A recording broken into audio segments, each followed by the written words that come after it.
বহুদিন থেকেই করে আসছে, সে বিদেশ থেকে মালামাল সরবরাহ করতো হেলথ ডিপার্টমেন্টের, এবং আমাদের কাছে তথ্য আছে তিনি মালামাল না এনেও অনেক সময় বিল সাবমিট করতেন হেলথ ডিপার্টমেন্টের কর্মকর্তাদের সাথে যোগসাজশ করে। অনেক সময় অচল জিনিসপত্র নিয়ে আসতেন, সেটাকে সচল এবং দামি জিনিস হিসেবে গণ্য করে সেগুলোকে বিক্রি করতেন। তো সেই সমস্ত জিনিসগুলোর সাথে তার সাথে কারা কারা লিঙ্ক আছে, সেই জিনিসগুলোকে ধরার জন্যই আমরা আসলে রিমান্ডের প্রয়োজনীয়তা বিজ্ঞ আদালতকে বোঝাতে পেরেছি। সে আজকে আবেদন করেছিলাম এই মিঠু, যিনি স্বাস্থ্য খাতের একজন নাম করা উল্লেখিত মানে সিন্ডিকেটের হোতা, যার কারণে হেলথ ডিপার্টমেন্টের দুর্যোগ নেমে আসছে, এবং সেই বিষয়ে 75 কোটি টাকা জ্ঞাত হয় বহির্ভূত সম্পদের বিষয়ে মামলা হয়েছে এবং তাকে গ্রেফতার করা হয়েছে। সেইখানে তার রিমান্ড চাওয়া হয়েছে।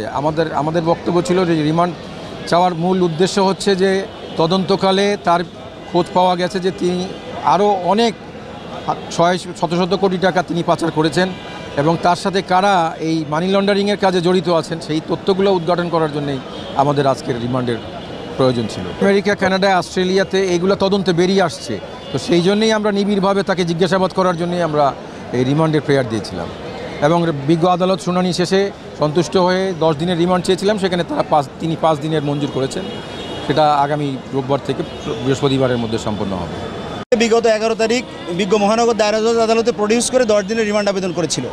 আমরা ওই দিনে জামিন এবং রিমান্ড আবেদন বাতিল করার জন্য প্রার্থনা করেছিলাম, যা আজকে শুনানি হয়েছে।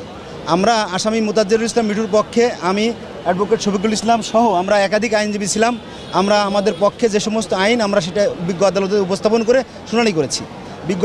এই আসামির বিরুদ্ধে বিগত 16 সালে এই দুদক একটি মামলা করেছিল বনানী থানায়। সেই মামলায় সেখানে রিপোর্ট দিয়েছিল 18 সালে যে তার বিরুদ্ধে কোনো কিছু পাওয়া যায় নাই। সেই ফাইনাল রিপোর্ট অ্যাকসেপ্ট হয়ে এই মহানগর দায়রা জজ বাহাদুর তাকে অব্যাহতি দিয়েছিলেন। পরবর্তীতে আবার সেই একই সম্পদ বিবরণী দিয়ে একই মামলা করেছে। আমরা সেই সমস্ত আইন দেখিয়েছি যে সংবিধানের 35 অনুচ্ছেদ অনুযায়ী এবং সাক্ষ্য আইনের 40 ধারা অনুযায়ী এই একই বিষয় নিয়ে পরপর 2 মামলা করা যাবে না। যে সকল তথ্য ওনারা বলেছেন সব তথ্য অসত্য। যা আমাদের সম্পদ আছে সেই সম্পদের আমরা রিটার্ন দাখিল করেছি। এই এনবিআর যে আমাদের বিরুদ্ধে কোনো ক্লেম করে নাই এবং আমাদের রিটার্ন এনবিআর অ্যাকসেপ্ট করেছে। এনবিআর যদি রিটার্ন অ্যাকসেপ্ট করে তাহলে দুদকের এখানে অভিযোগ করার কিছু থাকে না। আমার যা আছে সম্পদ, সমস্ত সম্পদ আমার রিটার্ন দাখিল করা আছে।